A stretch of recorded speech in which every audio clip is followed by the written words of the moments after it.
देखिए, आज की इस वीडियो में हम एक ऐसे टॉपिक के बारे में बात करने वाले हैं जिसको अगर आप सही से समझ जाओ ना, आपके जीवन की 90% प्रॉब्लम ऐसे सॉल्व हो सकता है। तो इसी कारण वीडियो को शुरू से लेकर एंड तक देखना, और अगर आप चैनल में पहली बार आए हो, चैनल को सब्सक्राइब करके जाना, ताकि आने वाले भविष्य में जो कोई भी रोचक, वैल्यूएबल, इंफॉर्मेटिव कंटेंट में कष्ट करके आप लोगों के लिए बनाऊं, सबसे पहले कंप्लीटली फ्री ऑफ कॉस्ट आप तक पहुंचे। सब्सक्राइब कर लिए हो तो चलो शुरुआत करते हैं। यह है रैशनैलिटी, यानी कि दिमाग का लिया गया सिद्धांत। हमारे जीवन की 80% टाइम हम दिमाग से सिद्धांत लेते ही नहीं है। जो हम हर दिन करते रहते हैं, डेली बेसिस पे हमारा हैबिट बन चुका है, उसी चीज को हम जाने अनजाने में दोहराते रहते हैं। ये तो पहली सबसे बड़ी गुनाह है।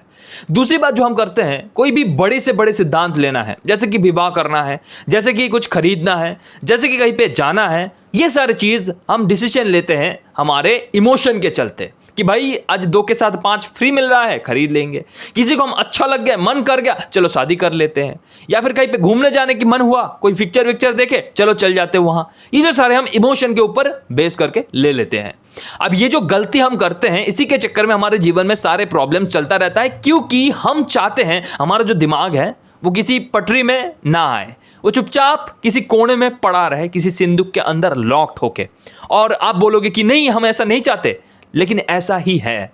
देखिए, अगर मैं आज आपको बोलूं आप बहुत दुख में हैं, बहुत तकलीफ में हैं, बहुत कष्ट में हैं, वगैरह वगैरह, आप बोलोगे नहीं मैं तो अच्छा हूं, क्योंकि आप देखना नहीं चाहते हो। रियलिटी आपसे बहुत गुना बुरा हो सकता है, बहुत गुना उल्टा हो सकता है। मानो जैसे अगर कोई एक मिडिल क्लास फैमिली से है, उन्हें बोला जा सकता है तुम्हारे फैमिली में अगर एक इनकम सोर्स वाला व्यक्ति है, यानी कि तुम्हारा पापा रोजगार कर रहे हैं, इनकम कर रहे हैं, अगर ईश्वर ना करे ऐसा कुछ हो जाए, तुम्हारे घर की वो इनकम वाला व्यक्ति जो इनकम कर रहा है वही कल ना रहे, तो तुम्हारा फैमिली में किस संकट का कल सामना करना पड़ सकता है वो तुम समझ रहे हो। यानी कि तुम तकलीफ में हो, दुख में हो, कष्ट में हो, बस उसको देख नहीं पा रहे हो अभी।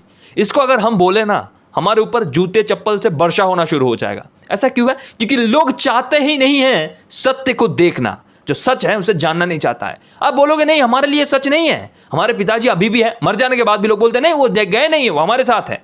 अरे भाई, थोड़ा तो दिमाग लगाओ, थोड़ा तो लॉजिकल बनो, थोड़ा तो विचार करो। जब आप करते हो तब आपको वो सारे एग्जाम्पल्स आते हैं कि भाई ऐसा नहीं, ऐसा, ऐसा नहीं, ऐसा, ऐसा उचित है, ये अनुचित है, ये सत्य है, ये झूठ है, ये भ्रम है।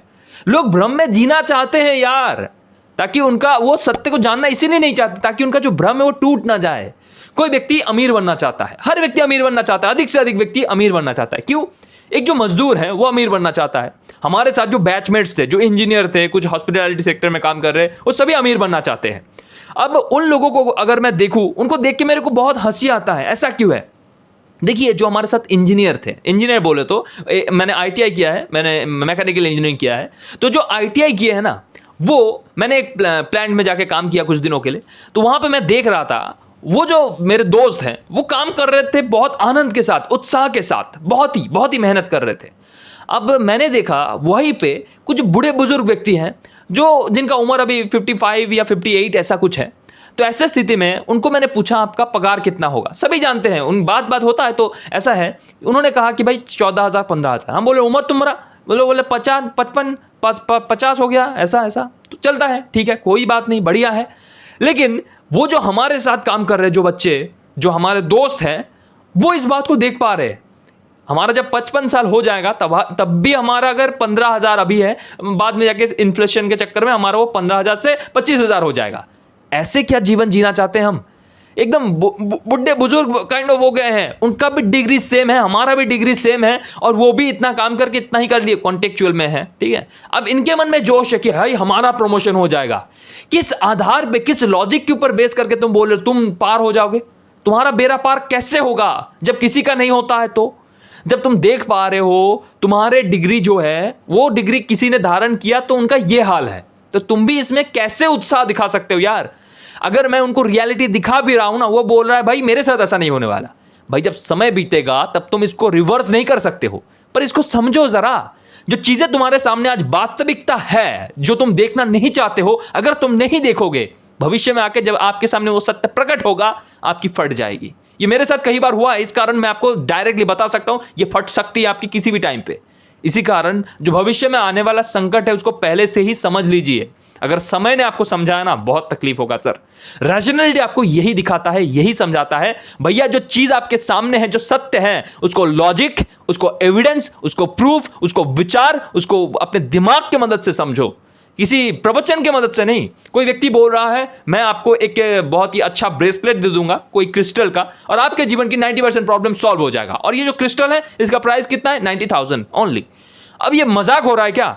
आपकी वो क्रिस्टल ले लेंगे, हमारे जीवन बदल जाएंगे, हम कोई काम वाम नहीं करेंगे, चुपचाप घर में बैठे जाएंगे, हमारे काम हो जाएंगे, घंटा होगा। ये एक लॉजिकल दिमाग बोलता है, ये एक रैशनल दिमाग बोलता है। अब रैशनैलिटी आपको यही बोल रहा है भाई दोनों चीजों को एक पहलू में मत तोलो, दोनों को अलग अलग रूप से देखो। ये लॉजिकल दुनिया है और ये आपका भ्रम की दुनिया। भ्रम की दुनिया बहुत अच्छा लगता है, लोग चाहता नहीं इससे बाहर आना। ये जो रैशनल दुनिया है, ये जो लॉजिकल दुनिया है, ये बहुत टफ है, बहुत हार्ड है, बहुत कठिन है, लेकिन इसी को रियलिटी अगर मानोगे तो हमेशा आपकी जीत होगी, संभावनाएं हैं। लेकिन मैं ये भी मानता हूं कि भाई इसका भी कुछ कॉन्स है, प्रोज है तो कॉन्स भी होंगे ना। कॉन्स ये है कि कई बार कुछ बड़े एविडेंस, कुछ बड़े प्रूफ, कुछ बड़े लॉजिकल फैक्ट हमारे सामने नहीं आ पाता है। उस समय में हम विश्वास करने के अलावा और कुछ कर नहीं सकते, वहां पे विश्वास करना पड़ता है। जैसे कि भगवान, जैसे कि भूत, ठीक है, जैसे कि ये सारे बहुत सारी चीजें होती है। अब इसके चक्कर में जो आपको उल्लू बना रहा है, बुद्धू बना रहा है कि भगवान के साथ मेरा डायरेक्ट बात होता है, इसको कर दो भगवान खुश हो जाएगा। अरे तुम जानते हो भगवान कहना क्या चाह रहा है? इस बात को लॉजिकली साबित करो यार। लॉजिकली कैसे? प्रूफ। अब देखो हमारे जो कॉन्स्टिट्यूशन है, हमारा जो विचार व्यवस्था है, वहां पे भी लॉजिक को सपोर्ट किया जाता है। लॉजिक के बेस पे ही कोई एक सिद्धांत दिया जाता है, तो वहां पे भी लॉजिक के बेस पे रामायण, महाभारत, वेद, इन सारे चीजों को एज ए प्रूफ लिया जा सकता है, लिया जाता भी है। ऐसा क्यों है? क्योंकि वहां पे कुछ लिखा हुआ है, रिटन में है। That's called rational. वो भी रैशनल है, वहां पे भी वो जो विचार है, विमर्श है, वो सारी चीजों को देखा जाता है। तो मोरल ऑफ द स्टोरी ये है, रैशनल बनो और जो चीज तुमको लगता है उचित है उसको प्रूव करो, फिर बोलो ये उचित है। अब कुछ लोग इसको इमोशनल इंटेलिजेंस के साथ कंपेयर करते हैं। कुछ लोग बोलते हैं इमोशनल इंटेलिजेंस और ये जो रैशनैलिटी है दोनों अलग अलग चीज नहीं है, एक ही प्रकार के हैं। कुछ बोलते हैं दोनों में थोड़ा अंतर है। मैं यहां पे कह देना चाहता हूं, ये जो रैशनैलिटी है ये आपकी विचार व्यवस्था है। आप कैसे लॉजिकली कोई भी चीज को प्रूव करते हो, कौन सा एविडेंस लाते हो, कैसे चीजों को आप सोचते हो, ये सारी चीजें आपके विचार के साथ कनेक्टेड है। और दूसरी तरफ जो इमोशनल इंटेलिजेंस है, it's all about your emotion. आपके अंदर जो भावुकता है, यानी कि आपके घर में एक कॉकरोच आ गया, ठीक है, उसको देख के आप डर गए, भावुक हो गए, ठीक है, ये आपके इमोशन है। इसको आप कैसे मैनेज करोगे? That says in emotional intelligence. Emotional intelligence आपको समझाएगा कि उस समय में आपकी इमोशन क्या होनी चाहिए। लेकिन वो जो रैशनैलिटी है वो बोलेगा भाई एक क्या बोलते हैं, एक कॉकरोच ही तो आया है, क्या ही कर सकता है, खा लेगा तुमको। यहां पे ये चीज बोल के वो डर को भगाएगा। यहां पे इमोशन की कोई बात ही नहीं है, इमोशन आता ही नहीं है इसके अंदर। तो इमोशन अलग है और रैशनैलिटी, विचार व्यवस्था कंप्लीटली अलग होता है सर।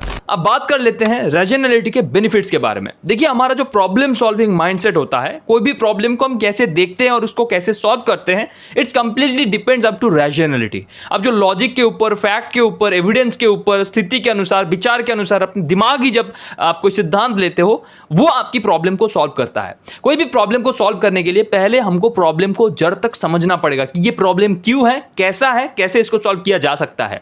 देन इसमें क्या क्या एविडेंस हमको मिल सकता है वो हम चेक करेंगे। उसके बाद हम देखेंगे लॉजिकली इसको कैसे सेटिस्फाइड किया जा सकता है, इस प्रॉब्लम को कैसे सेटिस्फाइड किया जा सकता है, एंड देन हम इस प्रॉब्लम को अच्छे से निभा सकते हैं। कोई अगर आग लगा है तो लॉजिकली देखेंगे इस आग को कैसे लग गया है, अब यहां पे क्या करने से ये रुक जाएगा, इसमें किस किस व्यक्तियों का जान संकट है उसको पहले हटाने का, फिर ये करने का। तो हम ये सारी चीजें लॉजिकली सोच सकेंगे तभी कर पाएंगे।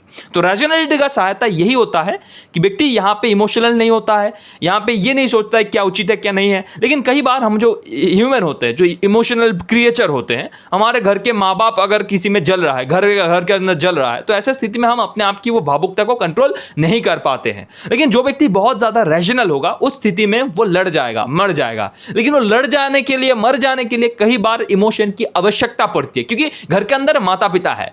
तो इसी कारण कुछ लोग ये गलती करते हैं कि भाई वो इमोशन के ऊपर बेस करके कोई एक्शन लेते हैं। नहीं, इमोशन के ऊपर कोई काम नहीं करना है, डायरेक्टली उसको रिएक्शन नहीं देना है।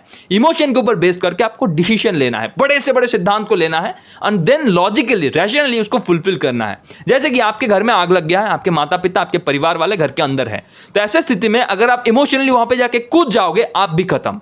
तो ऐसे स्थिति में you have to emotionally fixed it कि मेरे को उन उनको किसी भी प्रकार से बचाना है, ये आपकी इमोशन आपको सहायता करेगा, आपको बूस्ट करेगा। और उसके बाद आपको रैशनली आपके दिमाग को काम में लगाकर यह तय करना होगा कि कैसे मेरी खुद की कोई भी प्रॉब्लम ना हो और फिर भी उन लोगों को मैं बचा लूं, यह सुनिश्चित करना है। तो इसके ऊपर बेस करके जब आप प्रॉब्लम को सॉल्व करते हो, दोनों तरफ से आपको प्रॉफिट होता है। इमोशन को काम में लगाओ, उसके बाद रैशनैलिटी को काम में लगाओ, लेकिन कई बार रैशनैलिटी को पहले काम में लगाना पड़ता है। देखिए, दूसरा जो बेनिफिट हमको रैशनैलिटी से मिलता है वो ये है भाई, हमारा जो सिद्धांत होता है, जो डिसीजन होता है, वो क्रिस्टल क्लियर हो जाता है, क्योंकि यहां पे कोई इंट्यूशन नहीं है, यहां पे कोई फालतू एक्सपेक्टेशन नहीं है, यहां पे कोई कॉन्स्पिरेशन थियोरी नहीं है, यहां पे कुछ उल्टा सीधा सोचने वाला या फिर कुछ ऐसा आशा करना कि भाई ऐसा हो जाएगा, काश ऐसा होगा, ये सारी चीजें नहीं होती है। यहां पे जैसे कि एक चेज होता है, जैसे कि एक दावा होता है, वहां पे राजा ऐसे खड़ा होगा, मंत्री ऐसे खड़ा होगा, यहां पे घोड़ा होगा, यहां पे सिपाही रहेगा। तो ये सारे खेल एकदम पता होता है कि भाई अगर हम यहां पे जाएंगे तो ये हमको चेज करेगा, ये करेगा, ये करेगा, ऐसे चेकमेट हो जाएगा। एकदम स्टेप बाय स्टेप हमको पता होता है। तो जब कोई व्यक्ति रैशनल अप्रोच के साथ आगे बढ़ता है, लॉजिकली चीजों को देखता है और डिसीजन लेता है, तो उसके चलते उनके जीवन के चीजें बहुत आसान हो जाते हैं। वहां पे कोई फालतू एक्सपेक्टेशन नहीं होता, इंट्यूशन नहीं होता, तो इसके चलते चीजों को पहले से जांच कर सकता है कि भाई ये होगा, ये होगा, ये होगा। तो ऐसा अगर आप चाहते हो तो रैशनली डिसीजन लो और धीरे धीरे आपके जीवन बहुत सिंप्लिसिटी के साथ आप आगे बढ़ा पाओगे। देखिए, अब प्रश्न आता है, ये जो रैशनैलिटी है ये बहुत ही अच्छा है, ये लोगों के जीवन को बहुत ज्यादा सिंप्लीफाई कर सकता है। तो ये लोगों के वास्तविक जीवन में, प्रैक्टिकलिटी में आके हर व्यक्ति के जीवन में क्यों इंप्लीमेंटेड नहीं हो रहा है, लोग इसको क्यों इंप्लीमेंट नहीं कर रहा है, दिक्कत कहां हो रही सर, ये चीज बहुत लोगों के प्रश्न होता है। तो ये प्रश्न का उत्तर यहां पे दे रहा हूं सर। देखिए, लोग जो है ना, वो भ्रम में जीना चाहता है। उनका जो फालतू एक्सपेक्टेशन भरी एक दुनिया है कि भाई एक दिन सब अच्छा हो जाएगा, सारी चीजें आसान हो जाएंगी, हमारे जीवन में कोई दिक्कत नहीं होगा, कोई दुख नहीं होगा, कोई कष्ट नहीं होगा, कोई तकलीफ नहीं होगा, ये जो सारी चीजें हैं, इसके चलते वो सच को सुनना नहीं चाहता, जानना नहीं चाहता, वो अपने लॉजिकल जो दिमाग है उसको अपनाना नहीं चाहता। इसके पीछे भी कुछ कारण होते हैं। क्या क्या कारण है? पहली कारण ये है सर, वो इमैच्योर सा एक्ट करना चाहते हैं। जो भी व्यक्ति वो शारीरिक रूप से बड़ा हो रहा है, हर एक व्यक्ति बड़ा हो रहा है, लेकिन कहीं ना कहीं उसके अंदर वो बच्चा वाला जो दिमाग है, जो बच्चा वाला सोच है ना, वो हमेशा रह जाता है। बचपन में जो सारी चीज़ों को देखा होता है, वही सारी चीज़ों को अभी भी मानना चाहता है, विश्वास करना चाहता है। बचपन में अगर किसी को सिखाया गया है भाई एजुकेशन सिस्टम, ऐसे पढ़ो, ऐसे गुलाम बनो, ऐसे डिसिप्लिन रहो, फिर जाके कहीं पे नौकरी करो, इट वॉज देयर ट्रुथ, और यही वो आज के डेट पे मानना चाह रहा है, उसी के चलते पूरा जीवन बिताना चाह रहा है। क्यों? क्योंकि बचपन में वो जाना था, यानी कि वो बचपन के सिद्धांत को अभी भी मान्य कर रहा है, पालन कर रहा है, यानी कि इमैच्योर डिसीजंस ले रहा है। अब वो बोलेगा मैं बड़ा हो गया हूं, मैच्योर हो गया हूं, बहुत अच्छा डिसीजन ले रहा हूं, गाड़ी खरीदा है, अपना बड़ा बंगलो है, बड़ा घर है, सब है, पैसा बहुत है, ठीक है, बहुत कुछ है। लेकिन अगर अचानक से बाण में तुम्हारा घर पूरी तरीके से धूलिसात हो जाए, नष्ट हो जाए, तुम रो परोगे। तुम्हारे घर के कोई व्यक्ति मर जाए, तुम रो परोगे। वास्तविकता जो है उसके साथ तुम जग नहीं रहे हो, आगे बढ़ नहीं रहे हो। यही वो कारण है तुम इमैच्योर हो, तुम इसको मान्यता नहीं दे रहे हो, तुम इसको मानना नहीं चाह रहे हो। इसी चीज को जब कोई एक्सेप्ट करता है, भाई मैं इमैच्योर हूं, I have to be mature, मुझे कुछ समझना पड़ेगा, इस दुनिया की सत्य क्या है, जगत की सत्य क्या है, रीजनिंग के साथ एनालाइज करेगा, जब लॉजिकली प्रूव करेगा कि भाई ये है, ये है, ये है, ये गलत है, ये सत्य है, तब जाके उनकी ये प्रॉब्लम सॉल्व हो सकती है सर। दूसरा जो चैलेंज है वो ये है कि भाई लोग इसके बारे में थोड़ी बहुत जानते हैं कि भाई रैशनल होना चाहिए, लॉजिकल अप्रोच रखना चाहिए, चीजों को फैक्ट, फिगर, एविडेंस के ऊपर ही आधार करके विश्वास करना चाहिए। लेकिन क्या होता है, हमारे आसपास ऐसे समाज में लोग बहुत कम होते हैं जो रैशनल होते हैं, जो डायरेक्टली स्ट्रेट फॉरवर्ड बातों को करते हैं, सत्य को एज इट इज रखते हैं, लोगों को समझाते हैं, लोगों को बोध करवाते हैं कि भाई तुम गलत हो, तुम्हारी सोच ये है, तुम्हारी सत्य ये है, तुम्हारी भ्रम ये है। ये सारी चीजों को दिखाने वाला बहुत कम होता है। और साथ ही साथ वो व्यक्ति भ्रम में तो जीना ही चाह रहा है, लेकिन वो अगर भ्रम से बाहर आना भी चाहे, वो उसको प्रैक्टिस कैसे करेगा? उसको अगर अभ्यास नहीं करेगा तो भूल जाएगा। तो जो रैशनैलिटी है, जो सत्य है, उसको मतलब प्रैक्टिस करना गुनाह माना जाता है। अगर आप कहीं कॉर्पोरेट में काम करते हो तो बॉस के ऊपर अगर आप सच में बोल देते हो, आप जो ये चिल्ला रहे हो ना, इसके चलते आपका काम नहीं बनता सर। अगर प्यार से थोड़ी मीठी बात कर दो, थोड़ी इंक्रीमेंट कर दो, थोड़ी उनकी ग्रोथ दे दो, तो भाई आपकी जीवन बदल सकती है। इस चीज को अगर बॉस को आप समझाने जाओ तो आपको पेल दिया जाएगा, आपको कुटाई होगी। तो इसी कारण लोग डर के मारे उसको बोलते नहीं है, इसी कारण सत्य छुप जाता है। ये जो रैशनैलिटी है इसकी प्रैक्टिस नहीं होता है, और समाज हमको ये रैशनैलिटी की प्रैक्टिस नहीं करने देते, इसी के चलते लोग रैशनल नहीं हो पाते सर। अब तीसरी सबसे बड़ी चैलेंज जो रैशनैलिटी को अपनाने के लिए आता है वो ये है कि हमको ना प्रॉपर जो क्वेश्चनिंग होता है उसको सिखाया नहीं जाता है। हम समझ नहीं पाते प्रॉपर क्वेश्चनिंग करे तो करे कैसे और कहां करे। देखिए, हमारा जो एजुकेशन सिस्टम होता है, जहां पे हम बचपन से बड़े होते हैं, वो जगह होता है जहां पे हम कुछ सीखते हैं। वहां पे हम क्वेश्चन अगर नहीं करेंगे तो कैसे सीखेंगे? वहां पे मेरा खुद का पर्सनल स्टोरी है, मैं बहुत ज्यादा क्वेश्चन करता था, हर चीज में प्रश्न करता था। था। मेरे जो टीचर मैडम सर जो भी था ना, वो मतलब फ्रस्ट्रेट हो जाता, दिक्कत वाली बात है कि इतना क्यों प्रश्न करता है। मेरे जो स्टूडेंट वाले दोस्त थे, हम आर्ट्स में थे, तो हमारे जो स्टूडेंट थे वो कुछ ऐसा ही था, तो वो मेरे को क्वेश्चन बैंक कह के पुकारते थे, इतना प्रश्न काहे पूछते हो। ठीक है, जो सर मैडम होते हैं वो भी कई बार फ्रस्ट्रेट होकर बोलते थे, भाई जितना सिलेबस में है ना उतना ही पढ़ो, किताब को पढ़ के हाँ हम तुमको प्रश्न पूछेंगे उत्तर देना, बस इतना ही है, परीक्षा में उतना ही लिखना है, ज्यादा नहीं लिखना है, ज्यादा जान के क्या करोगे, बाद में जान लेना, समय है बहुत पड़े तब सीख लेना, हमको मत पूछिए। क्योंकि उनको उत्तर देने में फ्रस्ट्रेट हो रहा है, और इतने सारे प्रश्न जब हम करते हैं ना, उनके ऑथोरिटी के ऊपर प्रश्न आ जाता है, यानी बहुत सारी चीजें होती है। इस कारण भैया प्रश्न करना गुनाह है आज के डेट पे।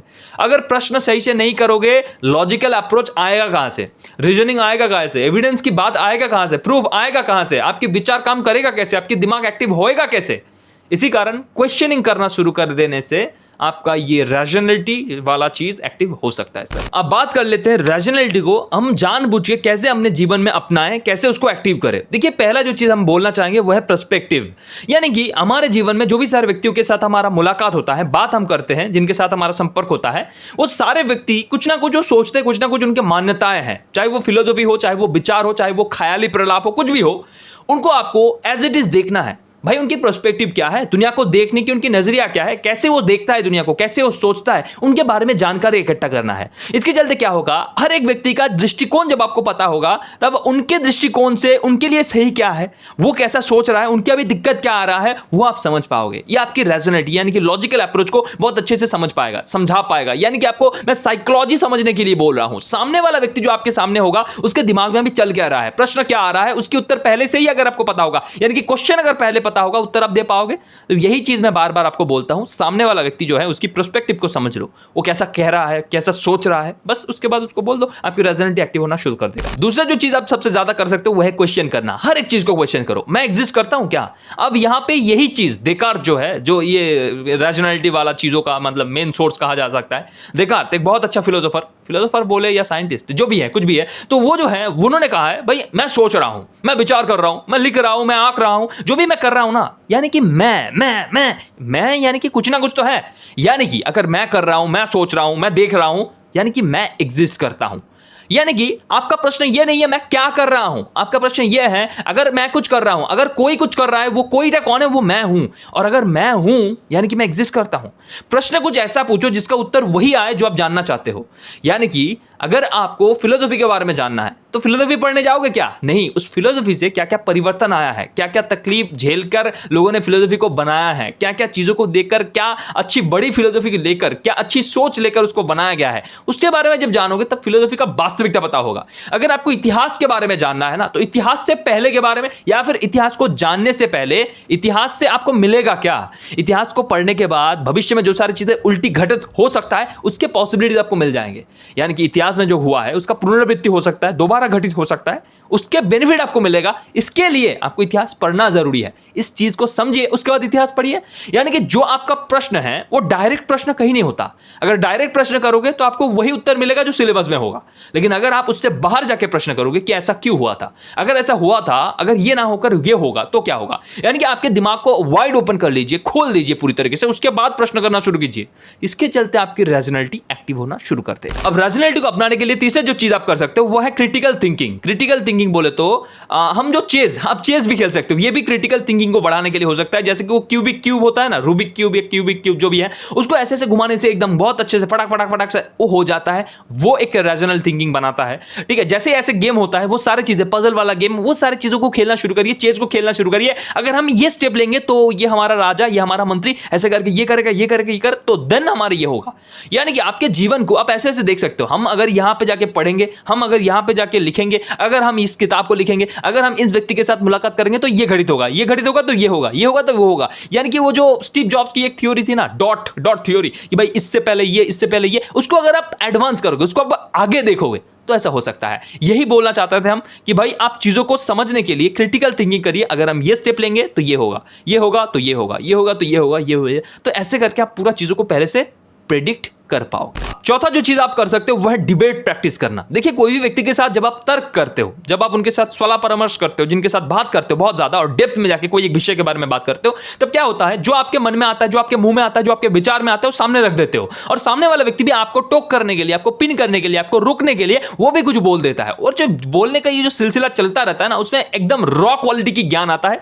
कोई भी ऐसे वैसे व्यक्ति डिबेट में आपके सामने आता नहीं है सर। जिनके पास ज्ञान होगा, नॉलेज होगा, अनुभव होगा, विद्या होगा, वही आपके सामने डिबेट करने आएगा। तो इसके चलते ज्ञान की जो आदान प्रदान होती है अलग लेवल पे होती है। इसी कारण हमारे पुराने जमाने में ये होता था, ज्ञान, तर्क तर्क तर्क तर्क शास्त्र, तर्क विद्या, तर्क क्या, अरे कुछ तो होता था, वो क्या था यार, अरे जो भी था, यानी कि वहां पे क्या होता था कि भाई कुछ विद्वान सामने सामने बैठते थे और उसके बाद ये उनको कुछ तर्क देते थे, ये भी उनको तर्क देते थे, जैसे कि ब्रह्म विद्या क्या है, ज्ञान क्या है, ब्रह्मांड क्या है, ब्रह्म किसने उत्पन्न किया है, इस दुनिया में सबसे भारी क्या है, इस दुनिया में सबसे अच्छा क्या है। ये जो सारी चीजें हैं हम देखते हैं, उन सारी चीजें हमको बहुत अच्छा लगता है। तो ऐसे वाली चीज आप कर सकते हो। डिबेट जब आप करते हो कोई टॉपिक को लेकर, आपको एक बहुत अच्छा ज्ञान मिलता है, पर्सपेक्टिव पता चलता है, क्रिटिकल थिंकिंग आप वहां पे करते हो, उनको सामने वाले को समझाने के लिए कुछ लॉजिकल अप्रोच आप देते हो, लॉजिकली आप उनको प्रूव करते हो ना डिबेट में। वहां पे कोई फिलोसफी या कोई इंट्यूशन वाली, कोई इमोशन वाली बात नहीं आती है। तो दैट्स व्हाई आपको डिबेट करने चाहिए। ये आपके रैशनैलिटी थिंकिंग को बहुत गुना बढ़ा सकता है सर। अब last but not the least, rationality thinking को अगर आप बढ़ाना चाहते हो देन आप किताब पढ़ सकते हो। देखिए, किताब क्या होता है,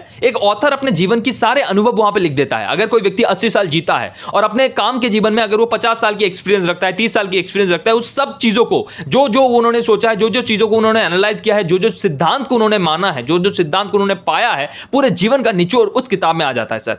जब आप किताब पढ़ते हो, उनके नजरिया को आप जानते हो, उनके समय काल में क्या चला वो जानते हो, उनकी फैक्ट के बारे में जानते हो, वो कैसे सोचते थे, उनके पर्सपेक्टिव के बारे में जानते हो। और वो कोई आम मनुष्य, तुच्छ मनुष्य नहीं होता जो लिखता है किताब, उनके पास ऑथोरिटी होता है, कुछ अलग ज्ञान होता है, इसी कारण वो लिखता है। और इसी के चक्कर में भैया, अगर आप 10 किताब पढ़ते हो तो 10 व्यक्ति को आप पढ़ लेते हो, 10 व्यक्ति की अलग अलग टाइम फ्रेम को आप पढ़ लेते हो, अलग अलग नजरिया को आप पढ़ लेते हो, जो आपकी क्रिटिकल थिंकिंग, आपकी लॉजिकल थिंकिंग को बहुत गुना बढ़ा देता है। इसके चलते आपकी रैशनैलिटी बहुत गुना बढ़ सकता है। अब इसी के साथ साथ अगर आप रैशनली अपने जीवन को देखना चाहते हो, एक ऐसा दृष्टिकोण बनाना चाहते हो, हमेशा मोटिवेटेड रहना चाहते हो, अपने आप को खुद नियंत्रण करना चाहते हो, मन के ऊपर अपना जो नियंत्रण है उसको पाना चाहते हो, देन डेफिनेटली मेरा जो कोर्स है अंतः प्रेरणा, यानी कि 100 ऐसे एक्शन स्टेप जिनको अपनाकर आपके अंदर छुपी हुई जो अनुप्रेरणा है उसको आप पहचान लेते हो और देन किसी और दूसरा तीसरा व्यक्ति के द्वारा जो मोटिवेशन मिलता है उसके चक्कर में अपने आप को हिलाते नहीं हो, भाई इधर जाएंगे उधर जाएंगे, ये करेंगे वो करेंगे, नहीं, अब भटकते नहीं हो, आप एक जगह पे फोकसली काम कर सकते हो, अपने ऊपर काम कर सकते हो और वो चीज कंप्लीटली आपके ऊपर है। भाई आपको जैसा एक्शन लो, कोई और नहीं, कोई दूसरा तीसरा व्यक्ति आपके जीवन को डिफाइन नहीं करता,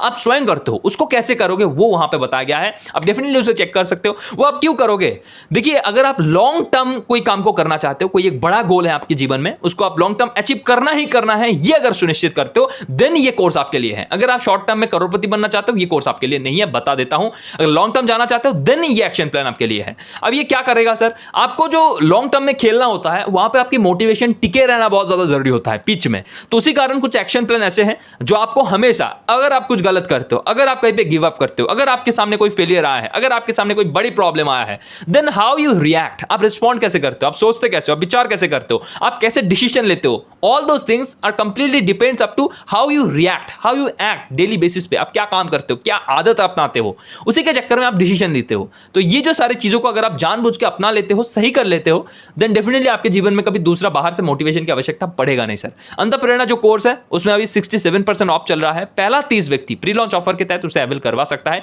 नीचे डिस्क्रिप्शन में मैं पूरा पीडीएफ दे दूंगा, कोर्स के बारे में डिटेली जानिए। उसके बाद अगर आपको लगे you are perfectly fit for it, then PDF में कहीं पे आपको लिंक मिल जाएगा कि भाई बुक योर सीट नाउ, वहां पे टैप करने का, पेमेंट को कंप्लीट करने का, देन हमारा टीम आपसे संपर्क करेगा एंड देन जब समय आएगा, जब वो कोर्स लॉन्च होगा, आपको डेफिनेटली मिल जाएगा। तो बाकी ये वीडियो आपको कैसा लगा वो कमेंट में जरूर बताना। मिलते हैं अगली वीडियो में, तब तक के लिए अच्छे रहना। जय हिंद, जय भारत।